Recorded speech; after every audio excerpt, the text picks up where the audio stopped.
This is a true life story. Actually, I got the story from somewhere and it was said in Yoruba, but I wanted to bring it here so that my audience that don't understand Yoruba can also benefit from this story. Because honestly, I learned a lot from this story, and I believe women out there, because this is actually talking to women. This one is for women. I need you guys to please pay attention to this story, because I might not say it exactly the way it was said in Yoruba, but because I want to translate it in English. This is very important, guys. Now, this lady is 37 years old. She's married with 2 beautiful kids. She has a salon where she, does hair for customers, and at the same time, she sells some drinks in her shop. So one day, her husband's work is not established in the story, but it's also working. They get by. They are not really like, not like rich family, nothing close to rich, but they're like, okay family. This happened in Nigeria. One day, a guy was driving by with a very beautiful car, and he stopped to, he noticed that they sell drinks there. He stopped to get himself some drink, and he sat down and drank it there. They had a little talk, and the guy went about his business. So another day, the guy, was driving by, and he packed, and also got himself a drink. This time there was nobody in the shop, because the first time there was someone there. There were few people there, but this time there was nobody in the shop, and maybe that's what kind of gave him the chance to be able to talk to the lady. They kind of talked a little bit again and tried to get to know the lady. So the guy was asking if she was married. Women that want to fornicate, how they be. So she didn't say she wasn't married, and she didn't say she was married, but she kind of made it look like it was complicated. You know how this thing works sometimes. So she was not really specific. She was like, it's complicated.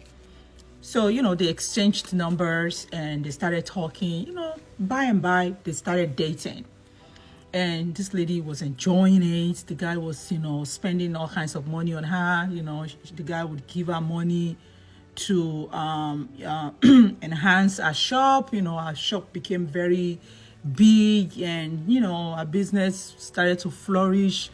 And even her husband started to notice that something is different, like what's going on. And she was like, she went to borrow some money from somewhere. That's what she told her husband. And that one of her friends introduced her to the association, and they borrowed her some money. So that was the story she cooked up for her husband. And he said, okay. So their life went on, and she was still dating this guy. Sometimes she would tell her husband she was going to meeting. Sometimes she would say she was going to the market to get some stuff. Sometimes she would say she wants to go visit her family members. She was always coming up with some excuses so she could able to see the other guy.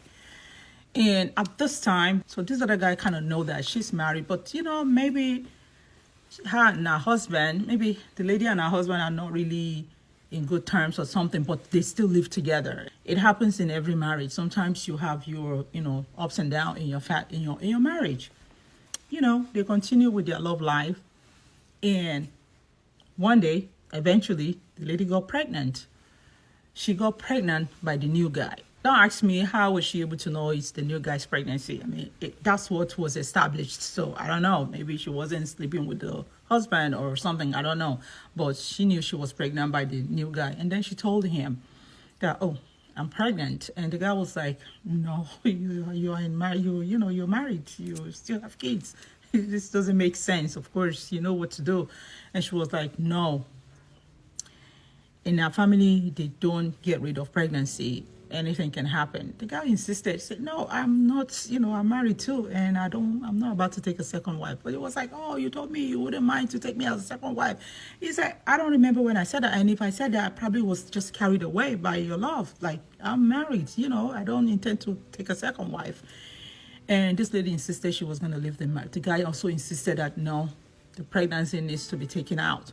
So she said she will only take the pregnancy out only on one condition: if it's going to write an agreement for our family members that if anything ever happens to her in the process of getting rid of this pregnancy, he's gonna be responsible. So when this guy heard this, he pushed back. He was like, no, I'm not about to put myself in trouble. I'm not saying anything would happen, but if anything happens to you, that means I'm going to be responsible for it. So the guy said, no, it wasn't doing that. If it's a wish to want to leave the pregnancy, it's just a wish. But to him, it's not ready for another kid. And after that, the guy started, changing. Like it's not a person that used to be anymore with her. They say when the going gets tough, the tough gets going. So things are not the way they used to be anymore between them. So sometimes the guy doesn't pick his calls. Sometimes he doesn't even come to check on her. Oh, I'm sorry, I omitted something. The lady while she was pregnant, she told the guy that she needed an apartment, that she's not going to have this baby in her husband's house, that she needed him to at least, rent a nice place for her. So the guy ended up, at the time he still had some money. The guy ended up renting a 2-bedroom apartment for her and kind of furnished it a little bit. And one day when her husband was not around, this lady packed everything she had, even her shop and everything. In her shop and her home, she packed everything that belonged to her. She packed everything and took it to a new place, including her kids. And when the guy came back from work, he couldn't find her anymore. Checked the house, checked her shop, saw that everything was like wiped out. And I think he called and she was like, I don't want to be in this relationship anymore. I'm going. And he was like, what about my kids? It's like, yeah, I'll tell you when you can come check on your kids. He said, just like that. And she just said, that's it, just like that. Hold on. So the husband left her to her fate, meaning the real husband. He left the lady to her fate and said, okay, I'll let you know when I want to come check on my children, At this point, I don't think the husband knows that she was pregnant, but because they've been having issue from the onset, and I guess the guy took his fate and it just it was okay with the whole situation, and everybody just went about their lives. And she was there. This lady was almost 8 months pregnant. And like I told you, the other new guy was not really, responding like he used to respond before. He wasn't really doing too much in her life, because now this is where it gets really interesting. All along this guy, I've been, driving different kind of cars to this lady's place, showing off like he's really rich and everything. They are rich. He's rich. But guess what? The wife is the owner of the money. The wife is the backbone of the family. The wife owns everything. And now that she found out that her husband impregnated someone, so she stopped every means of, she had to put a stop to everything. Now she's taking charge and taking control of their properties and everything, because they are legally married, and this kind of upsets the legal wife. So now the guy can no longer do anything with the other lady, can no, financially help her anymore. So this lady now is struggling with her 2 kids, and she had a shop, she got a new shop after she left her old one. She's still getting by a little bit, but it's not like it used to be. And she became really worried. She would call the guy and the guy was not picking his call. So one day she was really upset and she traced it's like she already knows the guy's house where he lives, but now she was forced to go to the guy's house, that, she was going to go report him to his wife and just let the cat out of the bag, let the wife know this is what's going on. Unknowing to the lady that the wife is the backbone of the family. So, she went there with annoyance and she was going to start spilling the bean. And, and the wife told her, everything you think belongs to my husband is mine. I already know what's going on. We're legally married. All the money you think belongs to him, it's my money. So I don't want to hear anything that you have to say. I already know everything. And please, I don't ever want to see you in my house. Next time you come here, I'm going to charge you for trespassing and harassment, and I'm going to get the court involved.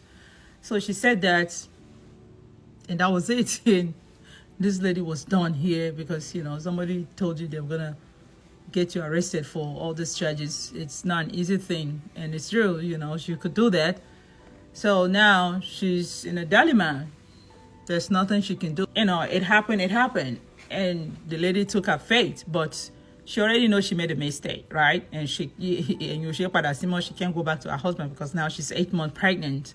But she wanted to put her story out there just so other people can learn from it. She knows she made a great mistake of her life, and she just wanted to put her story out there just so other people, you know, that are stupid as she is, not fall into the same situation that she is today. So I don't know if I told this story right. Like I said, it was said in Yoruba in some page, and I just wanted to bring it on my page and translate it in English. No, I don't really speak too much English, but the little English I'm able to, you know, manage. So I wanted to bring it up here and put it in English. I hope somebody learns from this, because like I told you, I don't know if I told this story right, but it's such, you know, a story that people should learn from, especially ladies. You know, we should learn from this. Try to be self-content with what you have. If you're married, stay put in your marriage, especially when there's no abuse going on or violence going on. If it's, you know, because of the economy, you know, it's not a new thing. Everybody knows what's going on. You cannot expect your husband to become rich overnight, except you want him to go do money ritual, which nobody wants. You know, anyone in their right senses would not want that. So I hope people learn from this one to try and be, you know, self-content. Don't be greedy. This is where greed and selfishness led this lady. And she knows. And she just wanted to put her story out there. Thank you guys for watching. My name is Rhoda. I'll see you in my next video. Please stay safe.